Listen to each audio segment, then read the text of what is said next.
அஸ்ஸலாமு அலைக்கும் வரஹ்மத்துல்லாஹி வபரகாத்து. Hi hello everyone, welcome to Aliya's vlog. எல்லாரும் எப்படி இருக்கீங்க? நல்லா இருக்கீங்களா? இன்னைக்கு நம்ம சூப்பராக ஒயிட் பாஸ்தா எப்படி பண்ணுறது, அதோட சேர்ந்து பிங்க் சாஸ் பாஸ்தாவும் எப்படி பண்ணுறதுன்னு பார்ப்போம். வாங்க வீடியோவில் போகலாம். நான் இங்கே வந்து சேவரட் ஸ்பைரல் பாஸ்தா எடுத்திருக்கேன். ஸோ இதில் தான் நான் வந்து ஒயிட் பாஸ்தாவும் அண்ட் பிங்க் சாஸ் பாஸ்தாவும் பண்ண போகிறேன். வாங்க இது எப்படி பண்ணுறதுன்னு பார்ப்போம். முதல்ல பேன் எடுத்துக்கோங்க. தேவையான அளவு தண்ணி ஊற்றிக்கோங்க.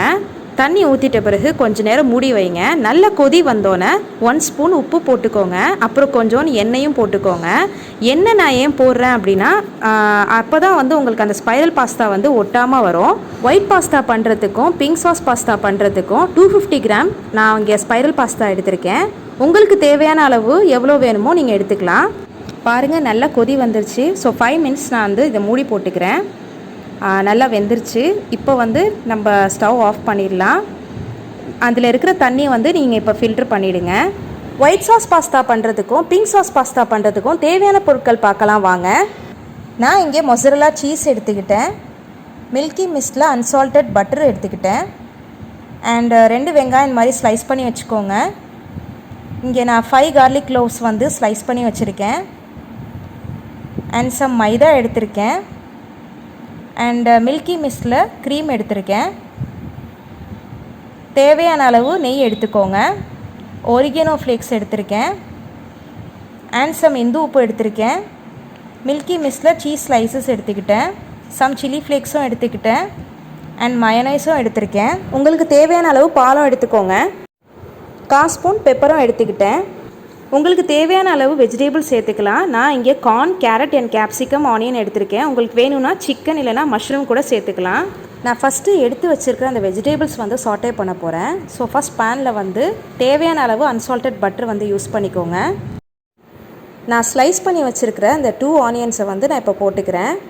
அதுக்கு பிறகு நீங்கள் பூண்டும் கட் பண்ணி வச்சுருந்தீங்களா 5 கிளாவ்ஸு, அதுவும் நீங்கள் அதை ஆட் பண்ணிக்கோங்க. வெங்காயமும் பூண்டும் சீக்கிரம் வதங்குறதுக்கு நல்லா 1 ஸ்பூன் உப்பு போட்டுக்கோங்க. நான் எடுத்து வச்சுருக்கிற வெஜிடபிள்ஸும் இப்போ நான் ஆட் பண்ணிக்கிறேன்.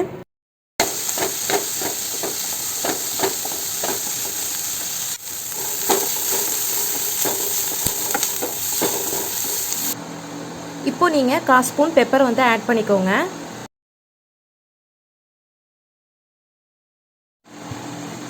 நெக்ஸ்ட்டு வந்து உங்களுக்கு தேவையான அளவு சில்லி ஃப்ளேக்ஸ் ஆட் பண்ணிக்கோங்க.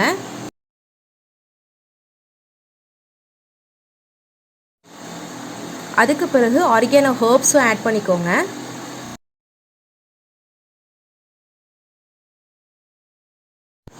வெஜிடபிள்ஸ் நல்லாவே வெந்துருச்சு. இப்போ ஸ்டவ் ஆஃப் பண்ணிவிடுங்க. வாங்க நெக்ஸ்ட்டு வந்து ஒயிட் சாஸ் பண்ணுவோம். உங்களுக்கு தேவையான அளவு அன்சால்டட் பட்டர் ஆட் பண்ணிக்கோங்க. இப்போ நான் இதில் வந்து மைதா ஆட் பண்ண போகிறேன். உங்களுக்கு தேவையான அளவு திக்னஸ்க்கானி நீங்கள் மைதா ஆட் பண்ணிக்கோங்க. எந்த ஒரு லம்ஸும் இல்லாமல் இந்த அன்சால்டட் பட்டர்லேயே நீங்கள் நல்லா இதை வந்து ஸ்டிர் பண்ணிக்கோங்க.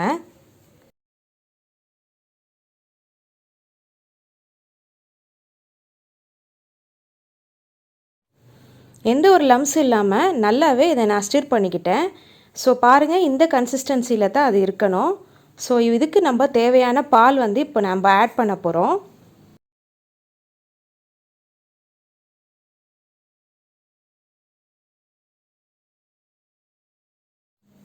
ஒயிட் சாஸ் பொறுத்த வரைக்கும் நிறையாவே பால் வந்து செல்லும். ஸோ இப்போ நான் எக்ஸ்ட்ரா வந்து நல்லா டைட்டாக ஆகுனதுனால பால் வந்து ஆட் பண்ணிக்கிறேன். கண்டினியூஸாக இந்த மாதிரி நல்லா ஒரு ஸ்டிர் கொடுத்துக்கிட்டே வாங்க. இந்த மாதிரி லம்ஸ் வராமல் நீங்கள் நல்லாவே clockwise and anticlockwise மோஷனில் நீங்கள் வந்து ஸ்டிர் பண்ணிக்கிட்டே இருங்க. பாருங்கள் இதோடைய கன்சிஸ்டன்சி எப்படி வருது அப்படின்னு சொல்லிட்டு. ஒயிட் சாஸ்க்கு தேவையான அளவு உப்பு போட்டுக்கோங்க.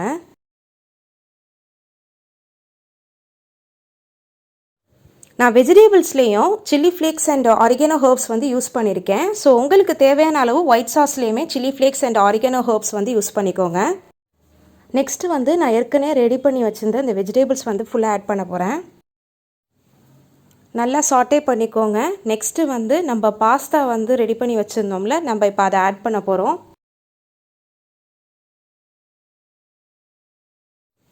நெக்ஸ்ட்டு வந்து மில்கி மிஸ்ட் சீஸ் ஸ்லைஸ் வந்து ஒரு 2.5 போட்டிருக்கேன். ஸோ உங்களுக்கு தேவையான அளவு சீஸ் வந்து நீங்கள் ஸ்லைசஸ் ஆட் பண்ணிக்கலாம். நெக்ஸ்ட்டு மொசரல்லா சீஸும் இதில் ஷெட் பண்ணி ஆட் பண்ணியிருக்கேன். நெக்ஸ்ட்டு இது வந்து ஆப்ஷனல் தான், மில்கி மிஸ்ட் க்ரீம் வந்து ஆட் பண்ணியிருக்கேன். நான் எக்ஸ்ட்ரா ஆர்கானோ ஹர்ப்ஸ் வந்து யூஸ் பண்ணியிருக்கேன் அண்ட் சம் எக்ஸ்ட்ரா மயனைஸும் யூஸ் பண்ணியிருக்கேன். இன்னும் நல்லா ஒரு க்ரீமி டெக்ஸ்சர் வர்றதுக்கானே ஆட் பண்ணியிருக்கேன். ஃபைனலி ஒயிட் சாஸ் பாஸ்தா வந்து ரெடி ஆகிடுச்சு. ஸோ இது கெட்டி ஆச்சுன்னா நீங்கள் எக்ஸ்ட்ரா வந்து மில்க் கூட ஆட் பண்ணிக்கலாம், இல்லைனா வாட்டர் வச்சு லேசாக வந்து சிம்மில் வந்து கொதிக்க விடலாம். ஸோ ஃபைனலி உங்களுக்கு ரெடி ஆகிடுச்சு. இந்த ஒயிட் சாஸ் பாஸ்தாவில் எப்படி பிங்க் சாஸ் பாஸ்தா பண்ணுறதுன்னு வாங்க இப்போ காட்டுறேன். ப்ரீவியஸ் வீடியோவில் எப்படி வந்து வீட்டிலையே ஒரு பீஸா சாஸ் பண்ணுறதுன்னு உங்களுக்கு நான் காட்டியிருப்பேன். ஸோ அதை வச்சு தான் இப்போ வந்து பிங்க் சாஸ் பாஸ்தா பண்ண போகிறோம். க்ரீமி ஒயிட் சாஸ் பாஸ்தா நம்ம செஞ்சு வச்சுருந்தோம்ல, அதை வந்து தனியாக ஒரு பவுலில் எடுத்துக்கோங்க. நான் ப்ரீவியஸ் வீடியோவில் காட்டினது தான் அந்த பீஸா சாஸ் வந்து இப்போ நான் இதில் ஆட் பண்ண போகிறேன். இது தான் வந்து நான் ஃபியூஷனாக உங்களுக்கு ஒயிட் சாஸ் பாஸ்தாலேருந்து எப்படி பிங்க் சாஸ் பாஸ்தா வந்து செய்கிறது அப்படின்னு சொல்லிட்டு இப்போ நான் காட்டியிருக்கேன். ஃபைனலி ஃபியூஷன் வந்து க்ரியேட் ஆகிடுச்சு. ஸோ ஒயிட் சாஸ் பாஸ்தாலேருந்து நம்ம எப்படி வந்து ஒரு பிங்க் சாஸ் பாஸ்தா பண்ணுறதுன்னு இப்போ நான் உங்களுக்கு அதையும் காட்டிட்டேன். பாருங்கள், சூப்பரான டெக்ஸ்சரில் உங்களுக்கு க்ரீமி பிங்க் சாஸ் பாஸ்தாவும் ரெடி ஆகிடுச்சு. உங்களுக்கு இந்த creamy cheesy white sauce pasta and pink sauce pasta ரொம்ப பிடிச்சிருந்துச்சுன்னா மறக்காமல் லைக் பண்ணுங்கள், ஷேர் பண்ணுங்கள், சப்ஸ்கிரைப் பண்ணுங்கள். அப்புறம் பெல் ஐக்கான் ப்ரெஸ் பண்ணிட்டு ஆளுங்கிற நோட்டிஃபிகேஷனையும் கிளிக் பண்ணிவிடுங்க. இன்ஷா அல்லாஹ் I will catch you in the next video. அஸ்ஸலாமு அலைக்கும் வரஹ்மத்துல்லாஹி வபரகாத்துஹு.